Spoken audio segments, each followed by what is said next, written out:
கர்த்தருடைய நாமத்துக்கு மகிமையுண்டாகட்டும். இந்த மாதத்திலே ஆண்டவர் நமக்கு கொடுக்கிற வார்த்தையாவது ஏசியா தீர்க்கதரிசியின் புஸ்தகம் 46ஆம் அதிகாரம் 4வது வசனம். எடுத்தவங்க வாசிங்க. ஏசியா தீர்க்கதரிசியின் புஸ்தகம் 46ஆம் அதிகாரம் 4வது வசனம். உங்கள் முதிர் வயது வரைக்கும் நான் அப்படி செய்வேன், நரை வயது மட்டும் நான் உங்களை தாங்குவேன். நான் அப்படி செய்து வந்தேன், இனிமேலும் நான் ஏந்துவேன், நான் சுமப்பேன், தப்புவிப்பேன். ஆண்டவர் இந்த மாதத்திலே ஆண்டவர் நமக்கு கொடுக்கிற வார்த்தையாவது, உங்கள் முதிர் வயது வரைக்கும் நான் அப்படி செய்வேன்.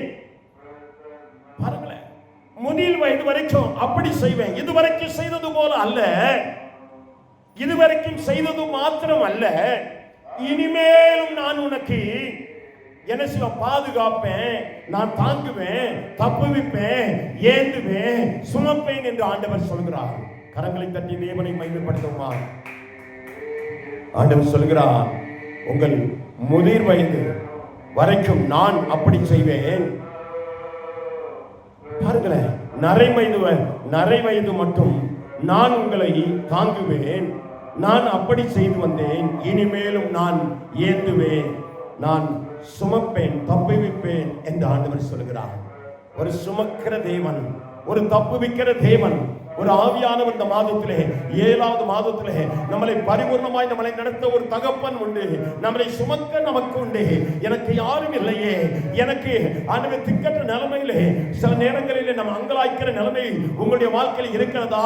உங்களை ஆண்டவரை ஸ்தோத்திரம் ஆதரிக்கக்கூடிய ஒரு தகப்பன், ஒரு ஆதரிக்கக்கூடிய தகப்பன் செய்ய முடியாத காரியம், ஒரு தாய் செய்ய முடியாத காரியம், ஒரு ஆண்டவர் கணவன் செய்ய முடியாத காரியம், ஒரு ஆண்டவர் மனைவி செய்ய முடியாத காரியம் என் ஆண்டவர் இயேசு அவர் வாக்கு கொடுத்திருக்கிறார். அவர் செய்வார்.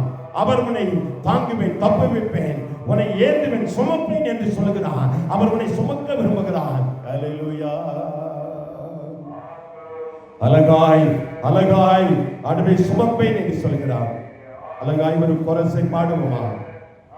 தகப்பன் தன் பிள்ளைகளை சுமப்பது போல இறுதி வரை உங்களை நான் சுமப்பேன் என்று.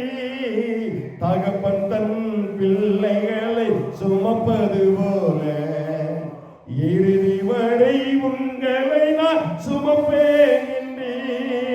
தகப்பனே தாங்கும் தெய்வமே, தகப்பனே தாங்கும் தெய்வமே, தகப்பனீர் இருக்கையிலே பிள்ளை எனக்கு ஏன் கவலை, தகப்பனீர் இருக்கையிலே பிள்ளை எனக்கு ஏன் கவலை. ஒரு தகப்பன் இருக்கும்போது ஆண்டவருடைய பிள்ளைகளுக்கு நான் கவலையை ஆண்டவருடைய தகப்பன் அவர் பார்த்துக் கொள்வார். பாருங்கள், அழகா சொல்கிறது ஏசியா தீர்க்கதரிசியின் புஸ்தகம் அதே அதிகாரத்திலே 3வது வசனத்தை எடுத்தவங்க வாசிங்க.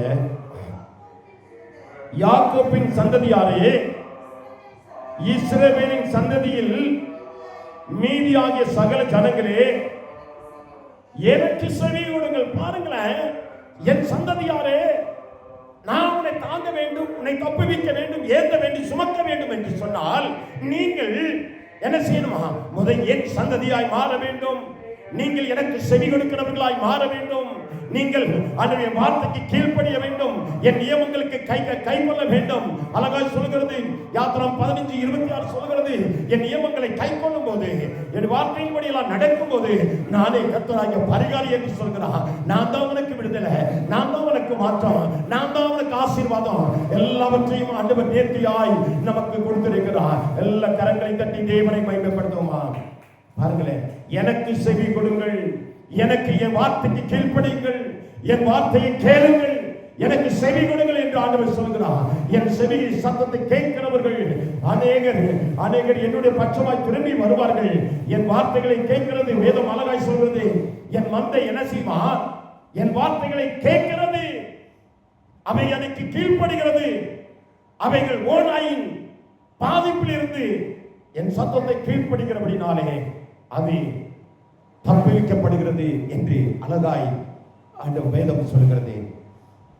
கர்த்தர் நம்மளை பாதுகாக்கிறவர். வேதம் சொல்கிறது, கோழி தன் குஞ்சுகளை சிறைகளுக்குள் கூட்டி சேர்ப்பது போல கர்த்தர் நம்மை சிறைகளுக்குள்ளாக கூடி சேர்த்து மறைத்துக் கொள்ள பாதுகாக்க அவர் போதுமானவராய் இருக்கிறார். ஆமென் சொல்லுமா. எத்தனை விபத்துகள், எத்தனை வேதனைகள், நாம் இந்த பெரியகுளத்தில் நடக்கிற அத்தனை விபத்துகளை பார்க்கும்போது அந்த கடந்த நாட்களை நினைச்சு பார்க்க ஒரு கொடூரமான காரியம், ஒரு பயங்கரமான காரியத்தில் இருக்கிறோம். போகும்போதே பத்திரிக்கை கொடுக்க போகும்போதே ஆக்சிடென்ட். ரெண்டு நாள் கழிச்சு அந்த திருமணத்துக்கு வரும்போது அவனை தூக்கிட்டு வர்றாங்க. எவ்வளவு வேதனை பாருங்களேன். மகளுடைய திருமணத்தை பார்க்க முடியாம தூக்கிட்டு வராங்க. வேதனையா என்னுடைய கண்கள் பார்த்து, ஓ எவ்வளவு கொடூரமான காரியம். ஆனால் அது உங்களுக்கும் எனக்கும் நடந்த விபத்துக்களும் வேதனைகளையும் பார்க்கும்போது கர்த்தர் தம்முடைய பட்சமாய் நின்று அவர் நம்மளை பாதுகாத்திருக்கிறாரே. கரங்களை தட்டி தேவனை மகிமைப்படுத்துவோமா. அவர் நம்மளை பாதுகாத்திருக்கிறார், நம்மளை கைவிடவில்லை. அல்லேலூயா. கர்த்தரை ஸ்தோத்திரமாமே. பாதுகாத்தாரே அவர் நல்லவர், அவர் கிருபை என்றும் உள்ளது. சொல்லுவோமா. பாதுகாத்தாரே அவர் நல்லவர், அவர் கிருபை என்றும் உள்ளது. தேவ கிருபை என்றும் உள்ளது, அவர் கிருபை என்றும் உள்ளது. அவரை போற்றி துதித்து பாடி அல்லேலூயா என்றார் பொறிப்போ. சில நேரங்களிலே விபத்துக்களும் ஒரே ஒரு முறை ஒரு காரியத்தை நான் பார்த்த எனக்கு ஒரு அதிர்ச்சி உண்டானது. குஜராத்திலே ஒரு பெரிய ஒரு பூகம்பம் உண்டானது. அந்த பூகம்பத்திலே அநேகர்கள் சிதறடிக்கப்பட்டார்கள். அது ஒரு செகண்ட்ல நிலம் நடுக்கம் வந்து அந்த பூகம்பத்தில் பல கட்டடங்கள் சரிந்து குழந்தைகள் அடியிலே புதைக்கப்பட்டு சின்னாபனமாயான அந்த ஒரு செகண்ட் அங்கே இங்கே சிதறி ஓடுகிறார்கள். சிதறி ஓடினவர்கள் அங்கே இங்கே மதில்கள் உடைந்து மறிக்கிற நிலையை பார்க்கும்போது, ஆனா கர்த்தர் நம்ம ஓடுகிற ஓட்டத்திலும் சிதறி போன நிலைமைகளிலும் நம்ம நிதானம் இல்லாத அந்த நிலைகளிலும் ஆண்டவரே ஸ்தோத்திரம், மனம் சோர்ந்து போன நிலைமைகளிலும் பயங்கள் வந்த நேரத்திலும் வேதனைகள் வந்த நேரத்திலும் நாம் சிதறி போனது போல நம்ம ஒருமனப்பட முடியாம தத்தளிக்கிற நேரத்திலும் கர்த்தருடைய தயவும் நம்மளை தாங்கினது. கரங்களை தட்டி தேவனை மகிமைப்படுத்துவோமா. ஒரு ஆபத்தும் வராதபடிக்கு ஆண்டவர் மகிமையாய் நம்மளை நடத்தி இருக்கிறார் என்று சொன்னால் உங்களையும் என்னையும் ஏதோ ஒரு திட்டத்தை வைத்திருக்கிறார். ஏதோ ஒரு ஊழிய காரியங்களிலே நீங்கள் ஆண்டவர் தேவனுக்கு ஆண்டவர் உகந்தவர்களாய் இருக்க வேண்டும் என்று ஆண்டவர் விரும்புகிறார். கர்த்தர் உங்களுக்கு ஜீவனை கொடுத்திருக்கிறார். நீங்க நல்லவர்கள் அல்ல, நாங்க நல்லவன் அல்ல. ஆனால் கர்த்தர் நம்மளை நேர்த்தியாய் கர்த்தர் ஒரு புதிய அழைப்புக்குள்ளாக நம்மளை வைத்திருக்கிறபடினாலே இந்த ஆலயத்துக்குள்ளாக தேவ விசுவாசத்துக்குள்ளாக தேவ நம்பிக்கைக்குள்ளாக இருக்கிறதுனால நமக்கு ஜீவன் ஆண்டவர் ஜீவனோடு பாதுகாத்திருக்கிறார். கரங்களை தட்டி தேவனை மகிமைப்படுத்துவோமா. நம்ம பெரிய ஒரு வீரன் அல்ல, பெரிய பலசாலி அல்ல. அல்லேலூயா. ராத்திரியெல்லாம் தூக்கம் எப்போ வருதுன்னு சொல்ல முடியல. ஆனால் தூங்கி எந்திரிச்சோம்னா நினைக்கிறேன்னா திரும்ப வந்து நடக்கிறதுக்கு அவ்வளவு கஷ்டம். ஆமீன் சொல்லுவோமா. சில நேரங்களெல்லாம் பார்த்தோம்னா நம்ம போய் பாத்ரூமுக்கு போகிறது கூட அவ்வளவு முடியாத சூழ்நிலைகள் இருக்கும். ஆனால் தேவனுடைய தயவு இப்படி முடியாம இருக்கிற நம்ம ஓடுகிற ஓட்டத்தில் வித்தியாசத்தை காண்பித்து மற்றவர்களுக்கு முன்பாக தலைகுனிவு வைக்காதபடிக்கு நம்மளை நேர்த்தியாய் நடத்தியிருக்கிறார். கரங்களை தட்டி தேவனை மகிமைப்படுத்துவோமா. பாருங்களேன், எனக்கு செவி கொடுங்கள். தாயின் வயிற்றில் தோன்றினது முதல் உங்களை ஏந்தி தாயின் கற்பத்தில் உற்பத்தி ஆனது முதல் உங்களை தாங்கினேன். பாருங்களேன், தாயின் வயிற்றில கரு உருவான முதல் கொண்டே உன்னை தாங்கினேன். ஒருவேளை 1 புஸ்தகத்துல 4ஆம் அதிகாரத்தில் நினைக்கிறேன் அந்த ஸ்தோத்திரம் யாபேசை பத்தி குறிக்கும் போது அது சொல்கிறான், என் தாய் துக்கத்தோடு பெற்றார், ஏன் இந்த பிள்ளையை பெற்றேன். இந்த நிலைகளிலே எனக்கு பிள்ளை தேவையா என்ற நிலையிலே துயரத்தோடு பெற்றெடுத்தால் யாக்கோபு என்ன செய்ய, யாபேஸ் என்ன செய்தான்? தேவனை நோக்கி கதறினான். யாபேஸ் என்ன செய்தான்? தேவனை நோக்கி கதறினான். அவனுடைய எல்லைகளை கர்த்தர் என்ன செஞ்சாரா? யாபேசுடைய எல்லைகளை விரிவாக்கினார். 4ஆம் அதிகாரமா 7ஆம் அதிகாரமா? அல்லேலூயா. யாபேஸ் வந்துட்டு பாருங்களேன், வாசிங்க.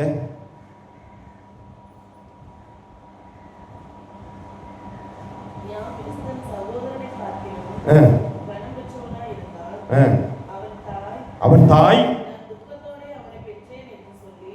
துக்கத்தோடு பெற்றேன் என்று சொல்லி யாபேஸ் என்று பெயரிட்டான். அப்படி எந்த சூழ்நிலை துயரத்தோடு. நான் கொஞ்ச நாளுக்கு முன்னால ஒரு சின்ன நான் வாலிபன நானும் வந்துட்டு 7ஆம் கிளாஸ் 5ஆம் கிளாஸ் 6ஆம் கிளாஸ் படிச்சுட்டு இருப்பேன். அந்த நேரத்தில் அந்த என்ன சொல்றது, அந்த ஜோதிஸ்ரீ அந்த முத்தையாலாம் நம்மளோட இருந்தாங்க. அந்த சந்தில் பார்த்தீங்கன்னா இந்த கறி போடுறாங்க பார்த்தீங்களா, இங்கேருந்து போனவனே கறி போனவனே அந்த சந்துக்குள்ளே போகிறோம் பார்த்தீங்களா, அந்த சந்தில் அந்த பெரம்பு கட்டுற அந்த வீட்டுக்கு பக்கத்தில் ஒரு தாய் தன்னுடைய பிள்ளைய கழுத்தை நெரிச்சு குப்பையில போட்டு ஓடிவிட்டான். என தெரியாமல், கணவனுக்கு தெரியாமல் ஒரு பாவம் செய்ததினாலே கணவன் வரப்போகிறான், தூரத்தில் இருக்கிற கணவன் வரப்போகிறான் என்று தவறு செய்ததை உணர்ந்தால் என் வாழ்க்கை பாதிக்கப்படும் என்று சொல்லி தாய் தன் குழந்தையை பெற்றெடுத்து அதை என்ன செய்தான்? குப்பையில கழுத்தை திருகி போட்டான். கடைசியில் கம்ப்ளைண்ட் பண்ணி முனிசிபாலிட்டியில் இருக்கவங்களாம் வந்து பார்த்து பெரிய என்கொயரி பண்ணி அதை கண்டுபிடிச்சிட்டாங்க. வேதம் நல்ல சொல்கிறது, ஒரு தாய் தன் பிள்ளைய கூட மறக்கலாம், ஆனால் தாயிலும் மேலான ஒரு அன்பு என் ஆண்டவர் வைத்திருக்கிறார். கருவில் அப்படிப்பட்ட பெற்றெடுத்து அழிக்கவோ சாக வைக்கவோ இல்லை கருவிலேயே நம்ம பிறக்கக்கூடாது என்று நினைக்கவோ முடியாத அளவுக்கு கர்த்தர் கருவில இருக்கும் போதே நம்மளை என்ன செஞ்சிருக்கிறாரே, ஆண்டவர் தெரிந்திருக்கிறார். இந்த வாழ்க்கையில வேதனை, துயரங்கள், வேதனைகள், சஞ்சலங்கள் வந்தாலும் ஆண்டவர் ஒன்ன பரிசுத்த வாழ்க்கையிலே தேவ திட்டத்துக்குள்ளே வைத்திருக்கிறார். அந்த வியாகுலத்தை மாற்ற யாபேஸ் ஜெபித்தான். அவன் சகோதரை காட்டிலும் மேன்மையாய் மாறினான். கர்த்தரை தேடுகிற அவர் தகப்பன் தன் பிள்ளைகளை சுமப்பது போல நம்மளை சுமக்கிற தேவன். அவர் தாயின் கர்ப்பத்தில் இருந்து நம்மளை ஆண்டவர் கருவில் இருந்து கண்ட தேவன் இன்னும் ஆண்டவர் நம்மளை நடத்த அவர் போதுமானவராய் இருக்கிறார். கரங்களை தட்டி தேவனை மகிமைப்படுத்துமா? அல்லேலூயா. அந்த தேவன் என்ன செய்யறார்? மல்கியா 3:6 சொல்கிறது, அவர் மாறாத தேவன், அவர் ஒரு நாளும் மாற மாட்டார். அவர் வாக்கு கொடுத்திருக்கிறார், நமக்கு வாக்கு கொடுத்திருக்கிறார், நம்மளை ரட்சித்திருக்கிறார், விசுவாசத்துக்களை கொண்டு வந்திருக்கிறார். அவர் மாற மாட்டார், அவர் சொன்னதை செய்வார், அவரை நம்புவோம். அவர் மாறாதவர். யாக்கோபின் புத்திரராகிய நீங்கள் நானும் நிர்மூலமாகுவதில்லை.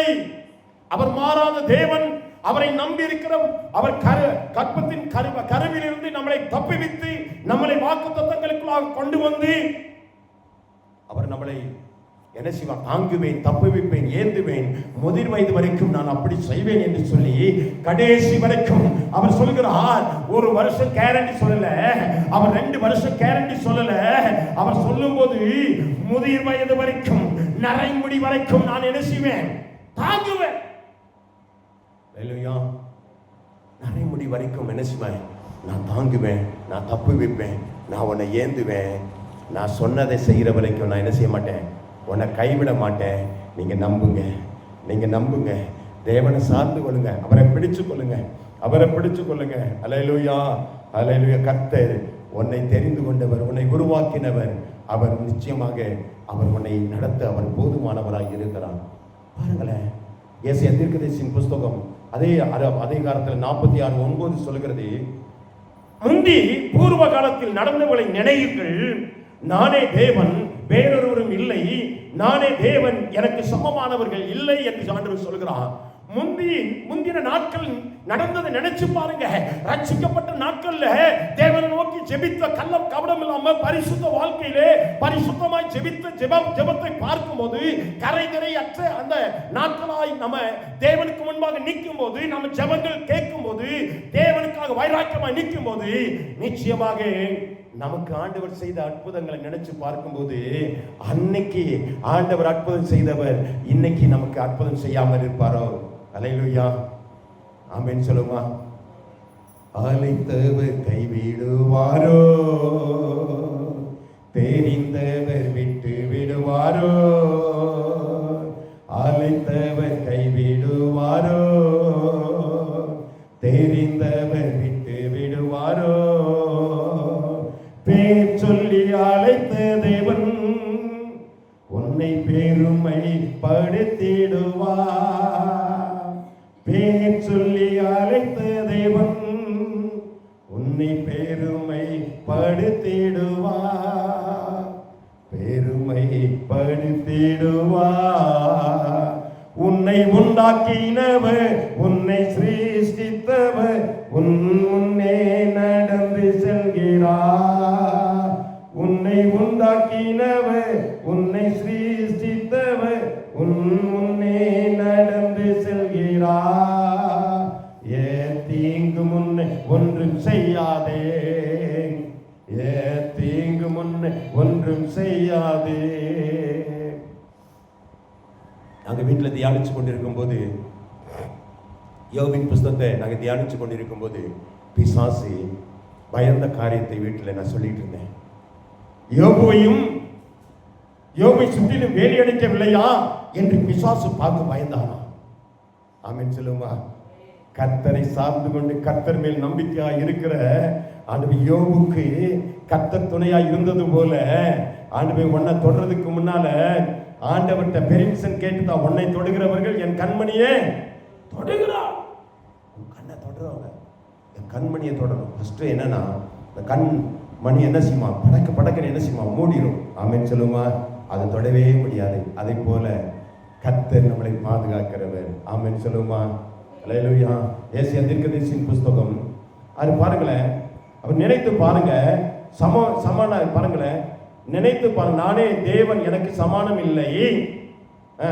வாசிங்க 46:9. நானே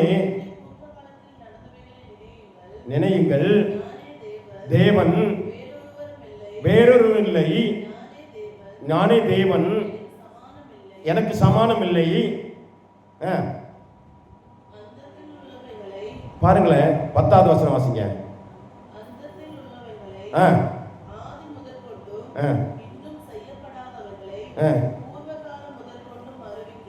அறிவிக்கிறேன், என் ஆலோசனை நிற்கும், எனக்கு சித்தமானவைகளை செய்வேன் என்று சொல்கிறார் கர்த்தர். அவருடைய ஆலோசனை ஆண்டவர் நிச்சயமாகவே உன்னுடைய வாழ்க்கையிலும் என் வாழ்க்கையிலும் சரியாய் செயல்படும்.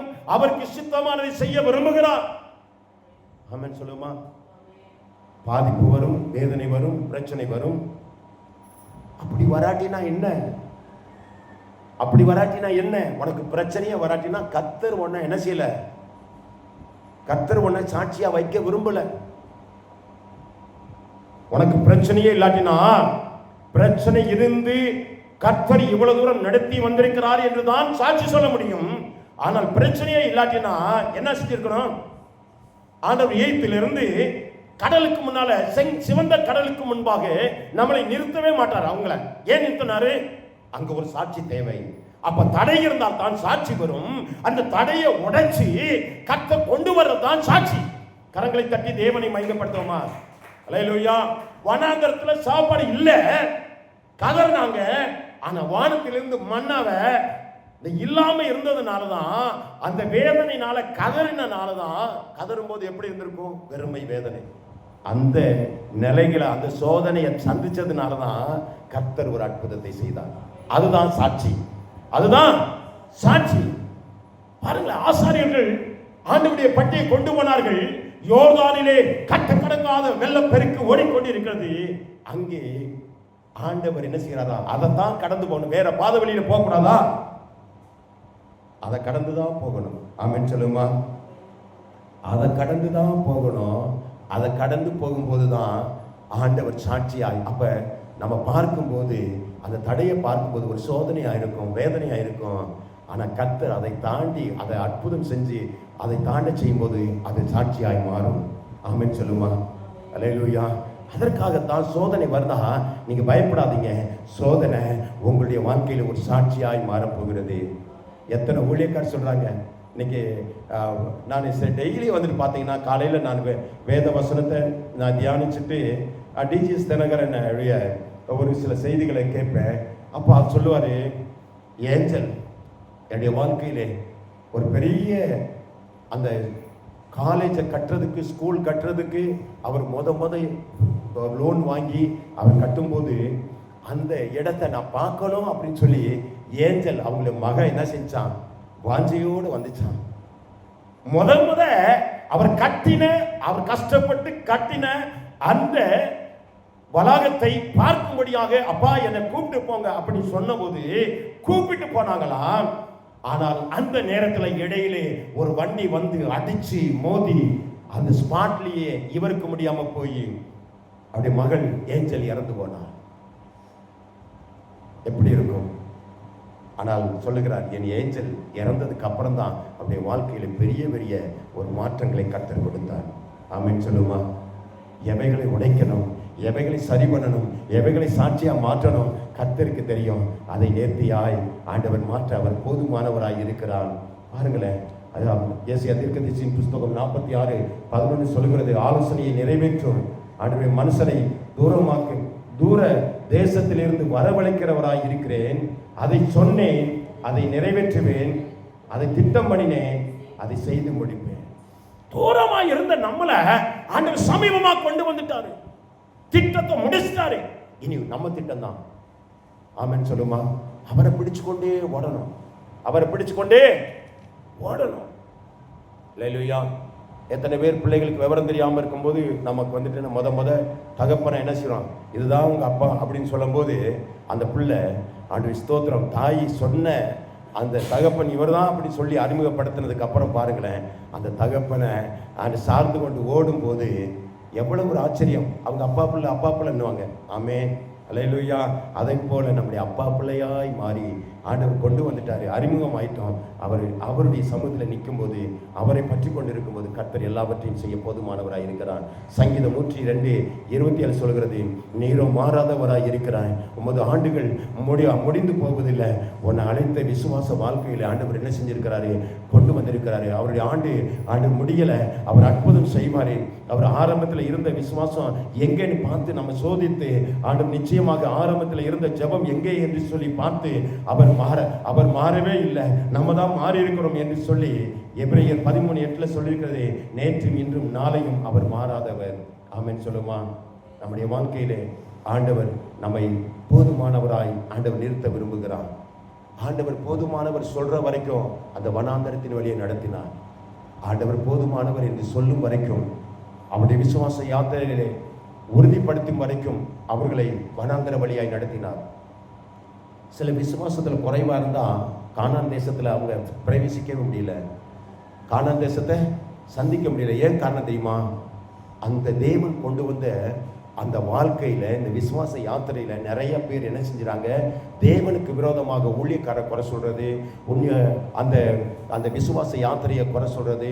நிறைய பேர் அப்படித்தான் வந்துட்டு என்ன செஞ்சாங்கன்னா, எய்த்து ஜனங்கள் கொண்டு வந்து அவர் தான் நடத்திட்டு வந்தாரு, அவர் தான் கானான் தேசத்தை கொடுப்பேன்னு சொல்லியிருக்காரு. ஆண்டவர் சொன்ன அந்த தேசம் சரியில்லை அப்படின்னு சொல்லி, ஆண்டவர் கொண்டு வந்த அந்த தலைமைத்துவம் சரியில்லை அப்படின்னு சொல்லி மோசையையும் ஆண்டவரையும் குறை சொல்லி மறுபடியுமாய் நான் எய்த்துக்கு போறேன்னு சொன்னாங்க. அப்பயே ஆண்டவர் சொன்னாரு, யாரெல்லாம் அவிசுவாசமா இருந்தார்களோ, யாரெல்லாம் என் வாக்குக்கு விரோதமாய் பேசினார்களோ, அவர்கள் யாரும் அந்த கானான் தேசத்தை பிரவேசிக்க முடியாது என்று சொல்லி வனாந்தரத்தின் வழியாக அவர்களை உலாவச் செய்து, யுத்தங்களை வரச் செய்து, அவர்களை மடிய செய்து விட்டு, அவர்கள் முறுமுறுக்காத நல்ல புதிய ஜெனரேஷனை கர்த்தர் அந்த கானானுக்குள்ளே கொண்டு போனார். எல்லா கரங்களை தட்டி தேவனை மகிமைப்படுத்துமா? விசுவாச யாத்திரையிலே சரியில்லாத நம்முடைய வாழ்க்கை ஆண்டவர் தேவ திட்டத்தின் மகிமையான இடத்துக்குள்ளே கொண்டு போக முடியாது. எல்லாரும் மலங்கால் படிடுவோம். கர்த்தாவே என்னை தாழ்த்துகிறோம்ப்பா, ஒப்பு கொடுக்கிறோம் ஆண்டவரே. கர்த்தாவே ஸ்தோத்திரம் ஆண்டவரே, நீர் ஆண்டவரே ஸ்தோத்திரம். கர்த்தாவே ஏசாயா தீர்க்கதரிசியின் புஸ்தகம் ஆண்டவரே ஸ்தோத்திரம் 11ஆம் அதிகாரத்தில் சொல்கிறது, ஆண்டவரே நீ வலைவலைத்தீர் ஆண்டவரே, அதை சொன்னீர் ஆண்டவரே, அதை நிறைவேற்றுவேன் என்று திட்டம் பண்ணியிருக்கிறீர். எங்களை ஆண்டவரே தாழ்த்துகிறோம். ஆண்டவரே கர்த்தாவே ஸ்தோத்திரம். ஆண்டவரே எபிரேயர் 6:18 சொல்லியிருக்கிறபடி நமக்கு முன் வைக்கப்பட்ட நம்பிக்கையை பற்றி கொள்ளும்படி அடைக்கலமாய் ஓடி வந்த நமக்கு மாறாத ஆண்டவரே ஸ்தோத்திரம் விசேஷங்களினாலே நிறைத்து ஆறுதல் உண்டாகும்படிக்கு ஆண்டவரே ஸ்தோத்திரம் பொய்யிறையாத தேவன் ஆறுதல் உண்டாகும்படியாக பொய்யிறையாத தேவன் அவர் சொன்னதை செய்வார். அவர் சொன்னதை செய்வார். எல்லா கரங்களை தட்டி அல்லேலூயா.